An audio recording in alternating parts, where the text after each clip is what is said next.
Today I want to talk about something very simple, which is that we all have habits.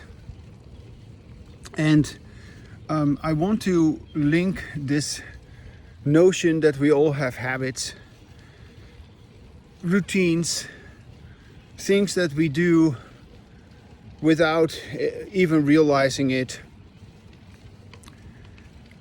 And so I want to link that to our use of disembodied language, because disembodied language is simply a habit. It is simply something that we are used to, something that we have always done, something that we have never questioned, that we have never addressed, that we have never, of course we would say that we have never thought about, but what I would say is like we have never talked about it. We have never listened to it, and when I say listen to it, I'm not saying that you should listen to me. No, you should listen to yourself. And when I say talk about it, I don't say you should talk with me. No, you should talk about it with yourself. So this habit of disembodied language is simply a habit among many other habits that we have. However, since it is the habit in which we deal with our language, in which we do not listen to ourselves while we speak, disembodied language sets the stage for all our other habits. And so there's nothing wrong basically with having habits and with having routines, because that is something that gives a certain type of order in our lives. It gives a certain regularity, a certain continuity. And we all fall into certain patterns of behavior which seemingly work for us.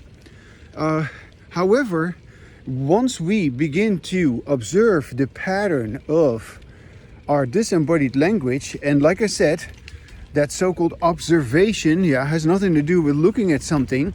No, that observation deals with speaking with and listening to ourselves. So this is an entirely different kind of observation that we have not made, that we have not done, that we have been completely overlooked. We have overlistened it, we have never paid attention to it. And so we are able to catch this habit when we begin to speak with ourselves, and when we begin to listen to ourselves, and when we begin to say like, oh wow, I can actually speak and listen with myself, and stop that habit and be without that habit, even if it's just for a little bit. We don't have to pretend that we can all of a sudden snap out of it forever, completely, because we've been used to it for so long that that habit is going to present itself again. It's going to pop up again, but that doesn't matter. We can stop it. We absolutely can stop our habit of disembodied language. And once we do that, it is so great. It is so good. It is so important. It is so meaningful. It is so beneficial in so many different ways, because all our other habits basically get an upgrade. Once you switch from your disembodied language to your embodied language, you realize like, wow, so I'm having all these other behaviors which fit with my disembodied language. Well, once you start having embodied language, you realize like, oh my gosh, there's a whole bunch of behaviors that I actually don't want to have, but I keep having them.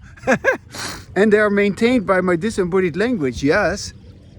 And so, if you get rid of your disembodied language, or for as long as you are able to stop it, you are experiencing yourself without being limited, imprisoned by these habits.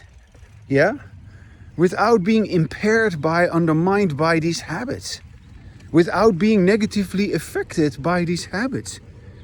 And so there you go.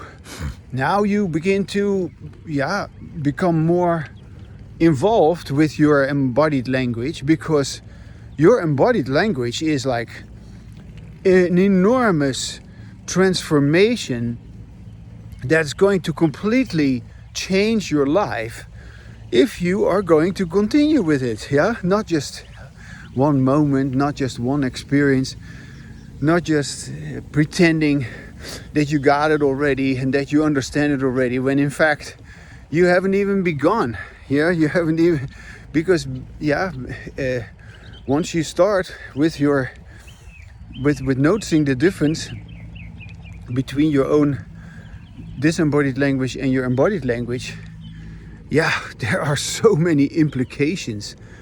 I mean, I started doing this when I was around 21, and now I'm 66. So I've been at it for more than 45 years, and I still haven't stopped. Recognizing, or haven't stopped discovering all the implications of it. It's just really amazing how I keep discovering new things.